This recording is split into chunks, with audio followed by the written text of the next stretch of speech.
Hello વિદ્યાર્થી મિત્રો, નમસ્કાર. યુટ્યુબ ચેનલમાં આપ સૌનું સ્વાગત છે. તમામ વિદ્યાર્થી મિત્રો, આપણે ધોરણ 11 કોમર્સ અને આર્ટ્સ બંને માટે ઉપયોગી એવો વિષય અર્થશાસ્ત્રનો અભ્યાસ કરીએ. વિદ્યાર્થી મિત્રો, આગળના આપણા વિડીયોમાં જે પ્રકરણ નંબર 1 ના વિડીયો આપણે જે આગળ મૂકેલા છે એમાંનો હવે આ છેલ્લો પ્રશ્ન છે. ચેપ્ટર નંબર 1 નો આ છેલ્લો પ્રશ્ન છે, જે અર્થશાસ્ત્ર વિષયના મહત્વ વિશેની વાત કરવાની છે. આગળના જે છેલ્લા વિડીયોના લેક્ચરમાં આપણે વાત કરી હતી જુદા જુદા આલેખોની, તો વિદ્યાર્થી મિત્રો હું ફરી વખત તમને યાદ કરાવી દઉં કે એ આલેખ જે 3 પ્રકારના આપણે ગયા લેક્ચરમાં ભણ્યા એના વિશ્લેષણ સહિતના તમારે એનો અભ્યાસ મેળવવો હોય અથવા તો એનો ખ્યાલ સમજવો હોય તો મારી જ ચેનલમાં ધોરણ 12 કોમર્સ અર્થશાસ્ત્ર ચેપ્ટર 1 ની અંદર એના વિડીયો છે. તમે પ્લેલિસ્ટમાં જઈને તેને જોઈ શકો છો. હવે આપણે આપણા અંતિમ પ્રશ્ન જે ચેપ્ટર નંબર 1 નો છે એ પ્રશ્ન છે અર્થશાસ્ત્ર વિષયનું મહત્વ. વિદ્યાર્થી મિત્રો, આમ તો આપણે વિચારીએ ને તો અર્થશાસ્ત્રની આપણને અનેક જગ્યાઓ પર એની જરૂર પડે છે. દરેક પ્રકારની પ્રવૃત્તિમાં અર્થશાસ્ત્ર ખૂબ જ ઉપયોગી બને છે. વર્ષોથી આ અર્થશાસ્ત્રને આધારે જ આપણી વ્યવસ્થા થતી આવી છે. જેમ કે ચાણક્ય વખતે જે કૌટિલ્યનું અર્થશાસ્ત્ર ચાણક્યએ લખ્યું હતું એ આપણા સનિષ્ઠ એવા અર્થશાસ્ત્રી હતા, જેના આજે પણ વિશ્વમાં એની બાબતોની ચર્ચા થઈ રહી છે. તો એ સમયથી લઈને અત્યાર સુધીના કોઈ પણ પ્રકારના વ્યવહારો, વ્યવસાયિક સંબંધો હોય, સામાજિક બાબતો હોય, દરેકમાં અર્થશાસ્ત્ર ખૂબ ઉપયોગી બન્યું છે. તો એ અર્થશાસ્ત્ર વિષય આપણને અહીં સમજાવવાનો પ્રયત્ન કર્યો છે અને એ સમજાવવા માટે અહીંયા એના મહત્વને 3 રીતે એનો અભ્યાસ આપેલો છે. આમ તો એ ખૂબ વિશાળ અને વિસ્તૃત છે, પણ અહીં આપણે એને ટૂંકમાં સમજવું હોય તો આ 3 મુદ્દાઓને આધારે એને સરળતાથી સમજી શકાય. પહેલું છે વ્યવહારિક મહત્વ છે. રોજબરોજના વ્યવહારમાં આપણને તેની જરૂર પડે છે. બીજું એનું આર્થિક મહત્વ છે. નાણાકીય દ્રષ્ટિએ એનું મહત્વ છે. નાણાં કેવી રીતે ખર્ચવા, નાણાં કેવી રીતે બચાવવા, નાણાં કેવી રીતે મેળવવા, એ આર્થિક મહત્વ. અને ત્રીજું વ્યવસાયિક મહત્વ. ધંધાકીય દ્રષ્ટિકોણથી પણ અર્થશાસ્ત્ર એટલું જ મહત્વતા ધરાવે છે. તો વિદ્યાર્થી મિત્રો, આપણે 1 બાય 1 ત્રણેય મહત્વના મુદ્દાઓનો અભ્યાસ કરીશું. જેમાં આપણે સૌથી પહેલી વાત કરીએ વ્યવહારિક મહત્વ. અર્થશાસ્ત્ર વિદ્યાર્થી મિત્રો આપણા રોજિંદા જીવન સાથે જોડાયેલું છે. આપણા રોજબરોજના જીવન સાથે એ ખાસ સંબંધ ધરાવે છે. અર્થશાસ્ત્રનો અભ્યાસ આપણા વ્યવહારિક જ્ઞાન અને વર્તનને નીચે પ્રમાણે અસર કરે છે. એટલે આ 2 રીતે અસર કરે છે. અર્થશાસ્ત્ર આપણા રોજિંદા જીવન સાથે જોડાયેલું છે, એટલે આપણા વ્યવહારિક જ્ઞાન અને વર્તનને આ 2 રીતે અસર કરે છે. એક છે આંતરરાષ્ટ્રીય ઘટનાઓના દૃષ્ટિકોણથી, બીજું ઐતિહાસિક ઘટનાઓના દૃષ્ટિકોણથી આપણે એને સમજી શકીએ. જેમ કે સમજીએ પહેલું આંતરરાષ્ટ્રીય ઘટનાઓ. વિદ્યાર્થી મિત્રો, આજના વર્તમાન સમયમાં આર્થિક બાબતો જ આંતરરાષ્ટ્રીય બાબતોને અસર કરે છે. આર્થિક બાબતો એટલે નાણાકીય બાબતો. શા માટે અમેરિકા સુપર પાવર છે? અમેરિકા સુપર પાવર છે શા માટે? આપણે પ્રશ્ન થાય. ક્રૂડ તેલના ભાવો કેમ વધઘટ થાય છે? આ પણ પ્રશ્નો આપણા મનમાં ઉપસ્થિત થાય. એક તરફ અમેરિકા સુપર પાવર શા માટે છે? એની પાસે એવું શું છે કે સુપર પાવર છે? ક્રૂડ તેલના ભાવ કેમ વધે અને ઘટે? ક્યારેક વધી જાય, ક્યારેક ઘટી જાય છે. પેટ્રોલના ભાવ વધઘટ થાય છે કે નહીં? હમણાં પેટ્રોલના ભાવ વધ્યા, પછી થોડા ઘટ્યા. તો એ વધારો અને ઘટાડો શા માટે થાય છે એને સમજીએ.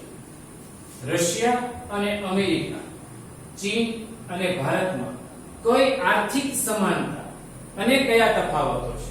આ ચાર જે દેશો છે, રશિયા, અમેરિકા, ચીન અને ભારતમાં એક સરખી બાબતો કઈ છે અને ચારેયમાં અલગ અલગ પણ કયું છે? એ ચારેયમાં શું મુખ્ય તફાવત છે? તેમજ કયો દેશ મૂડીવાદી કહેવાય અને કયો દેશ સામ્યવાદી કહેવાય? એવી જાણકારી હોય તો આપણે કયા દેશ સાથે સરળતાથી વ્યવહાર કરી શકીએ એની સમજૂતી મેળવી શકાય છે. આ બધી જ બાબતોને સમજવા અર્થશાસ્ત્રની જરૂર પડે છે. અમેરિકા કેમ સુપર પાવર છે?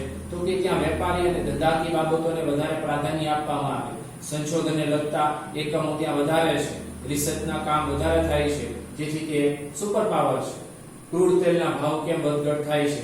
આંતરરાષ્ટ્રીય બજારમાં ક્રૂડ તેલની ખરીદી અને વેચાણ ઉપર એનો આધાર રહે છે.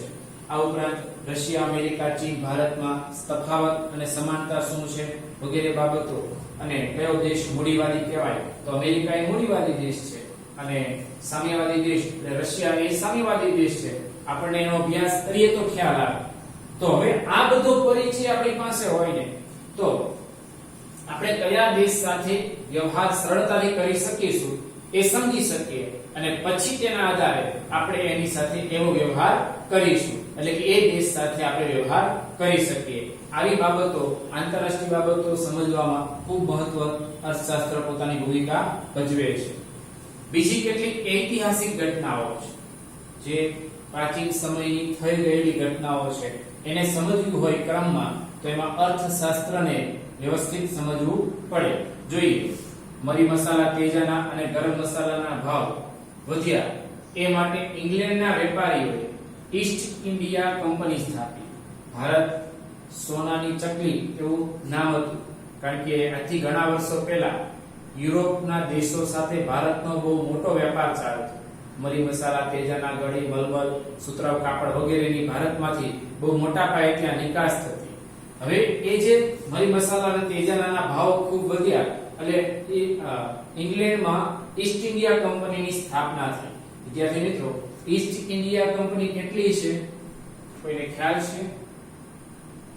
કુલ 3 પ્રકારની ઈસ્ટ ઇન્ડિયા કંપની. એક ઇંગ્લેન્ડની ઈસ્ટ ઇન્ડિયા કંપની જેની સ્થાપના થઈ 1600.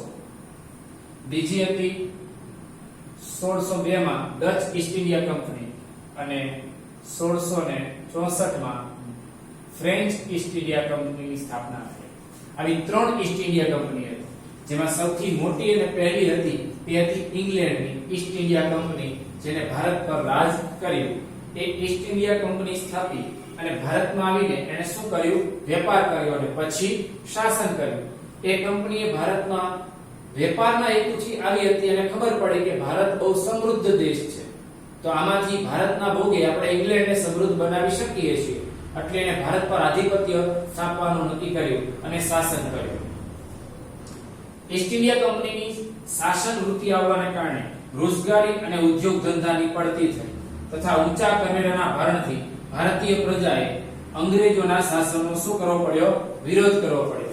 કારણ કે બહુ મોટા પાયે કરવેરા ઉઘરાવતા હતી અંગ્રેજ પ્રજા, એટલે કે ઈસ્ટ ઇન્ડિયા કંપની એ બહુ ઊંચા કરવેરા નાખતી હતી, જેથી ભારતીય પ્રજા પર એનો બહુ મોટો બોજ પડતો, જેથી ભારતીય પ્રજાએ એનો વિરોધ કર્યો.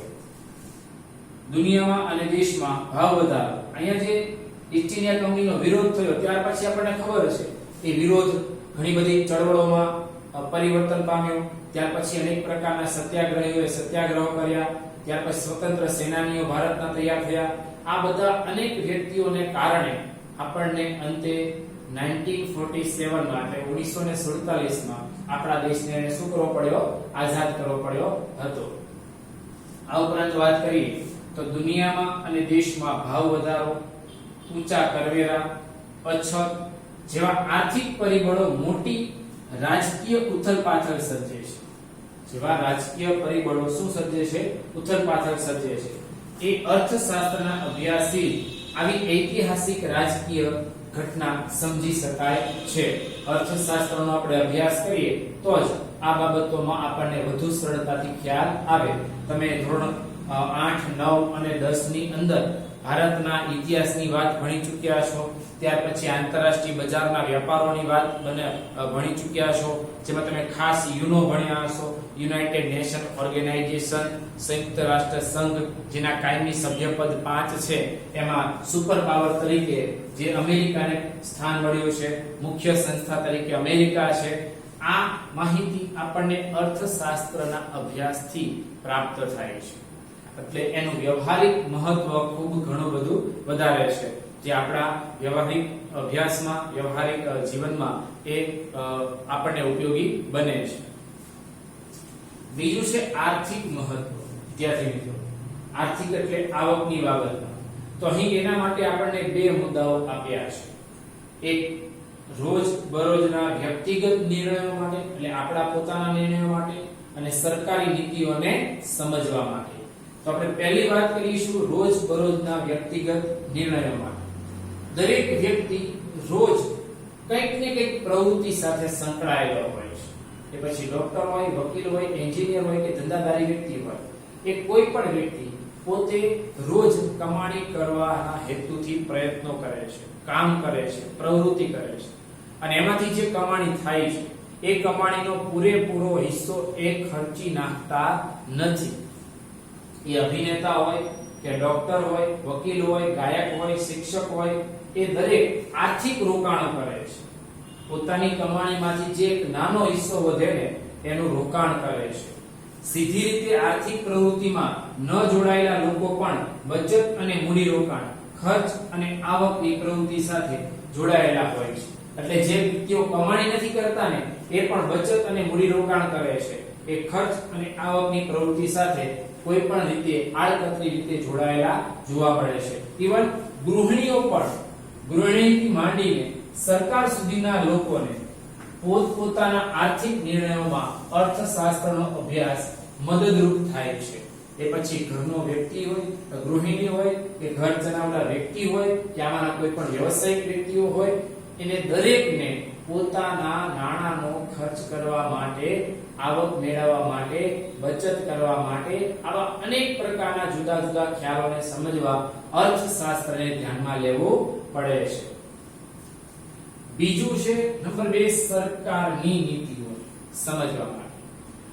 ભારત જેવા દેશમાં સરકારની નાણાકીય નીતિ અને રાજકોષીય નીતિ કે સમગ્ર આર્થિક નીતિ, ભારત સરકારની નાણાં નીતિ, રાજકોષીય નીતિ કે સમગ્ર આર્થિક નીતિ આપણા રોજબરોજના જીવન પર ગંભીર અસરો સર્જી શકે છે.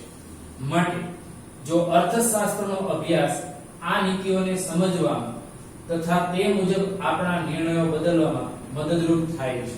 આપણે જે કે પણ આપણા નિર્ણયો આપણી રીતે વિચારીને આપણે લીધા હોય, પણ જો સરકારી નીતિઓ બદલાઈ જાય, આવી નાણાં નીતિ બદલાય, રાજકોષીય નીતિ બદલાય કે અનેક પ્રકારની બીજી આર્થિક નીતિઓ બદલાય, તો એની અસર સીધી સામાન્ય માનવીના જીવન પર પડે છે. પણ જો વ્યક્તિએ આ અર્થશાસ્ત્રનો યોગ્ય અભ્યાસ કરીને એની સમજૂતી મેળવી હોય, તો આવી નીતિઓની સામે તે યોગ્ય પગલાઓ ભરીને પોતાની એ વ્યવસ્થા કરી શકે છે, જેથી એને મુશ્કેલી પડી શકે નહીં. એટલે આવી સરકારની નીતિઓને પણ અમુક સમયાંતરે આપણે વાંચવી જોઈએ, સમજવી જોઈએ, અને જેના આધારે આપણા અમુક નિર્ણયો એને આધીન હોવા જોઈએ, જેથી આપણને ભવિષ્યમાં કોઈ તકલીફ પડે નહીં. જેમ કે RBI ના રેપો રેટના ફેરફારો મુજબ આપણે બચત રોકાણના નિર્ણયો કરવા જોઈએ. સરકાર રેપો રેટના દર વધારે તો સ્વાભાવિક છે કે આપણને બચત ખાતા પર કે ફિક્સ ડિપોઝિટ ઉપર વ્યાજ વધારે મળશે. પણ સરકાર રેપો રેટના ભાવ ઘટાડે તો, RBI રેપો રેટના ભાવ ઘટાડે તો આપણને બચત ખાતા ઉપર કે FD પર જે વ્યાજ મળે તે કેવું મળશે? ઓછું. તો એ મુજબ આપણે ત્યાં રોકવા કે અન્ય સ્થળે રોકવા એનો નિર્ણય હવે સરકારી નીતિઓને આધારે આપણે કરી શકીએ. એટલે જેમ RBI ના વ્યાજના દરોની માહિતી રાખીએ છીએ, એમ સરકારની બીજી અન્ય નીતિઓની પણ આપણે જાણકારી રાખવી જોઈએ, જે અર્થશાસ્ત્રના માધ્યમથી આપણે મેળવી શકીએ છીએ. આપણે બે મુદ્દાની વાત કરી, વ્યવહારિક મહત્વ અને આર્થિક મહત્વ. હવે વ્યાવસાયિક મહત્વ એટલે ધંધાકીય મહત્વની વાત. એમાં વાત કરીએ તો આવક અને ખર્ચ, માંગ અને પુરવઠો, આ બાબતો તમામ વ્યવસાયો સાથે જોડાયેલી છે. અર્થશાસ્ત્રનો અભ્યાસ દરેક વ્યવસાયની આર્થિક ગણતરીઓમાં મદદરૂપ થાય છે. અર્થશાસ્ત્રનો અભ્યાસ દરેક વ્યવસાયની આર્થિક ગણતરીઓમાં શું થાય છે? મદદરૂપ થાય છે.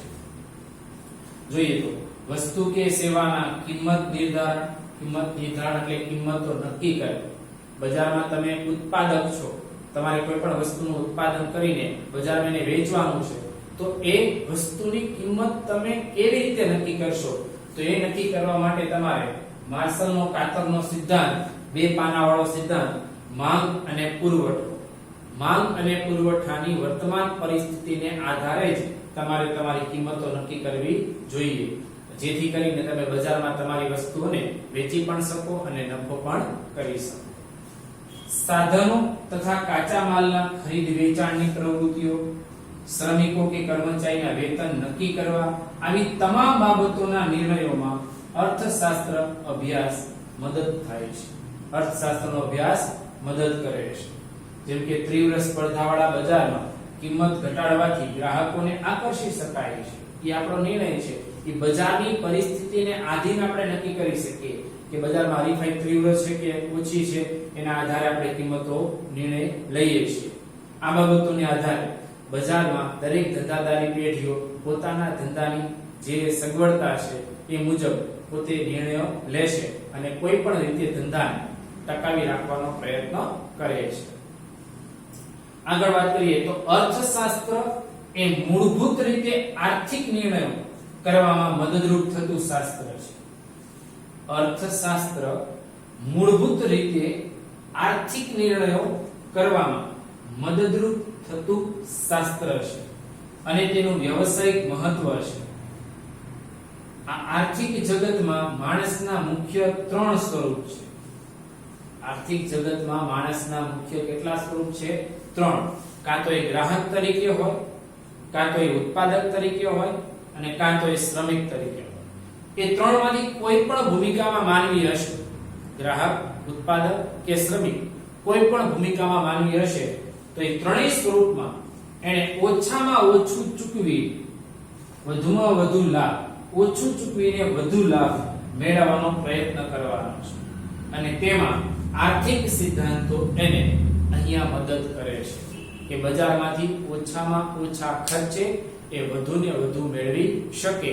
એવું ક્યારે બને, કેવી રીતે બનશે, એનો યોગ્ય માહિતી અને માર્ગદર્શન અર્થશાસ્ત્રમાંથી પ્રાપ્ત થાય છે. એટલે આમ વિદ્યાર્થી મિત્રો, અર્થશાસ્ત્ર આપણા જીવન સાથે વણાયેલું છે એમ કહીએ તો પણ ચાલે. આપણને ડગલે ને પગલે અર્થશાસ્ત્રની જરૂર પડે છે. એટલે અર્થશાસ્ત્ર વિષયનું અહીં જે મહત્વ આપ્યું છે એ ખૂબ જ ટૂંકું છે. આપણે આગળના અભ્યાસમાં એનો વિસ્તૃત અભ્યાસ મેળવવાનો પ્રયત્ન કરીશું, જેમાં આપણને અર્થશાસ્ત્ર વિશે ઊંડાણપૂર્વકની જાણકારી મળશે. વિદ્યાર્થી મિત્રો, અહીં આપણું પ્રથમ પ્રકરણ પૂર્ણ થાય છે. પહેલું ચેપ્ટર ધોરણ 11 કોમર્સ આર્ટ્સ અર્થશાસ્ત્રમાં પૂર્ણ થાય છે. આવતા લેક્ચરથી આપણે ચેપ્ટર નંબર 2 થી શરૂઆત કરીશું.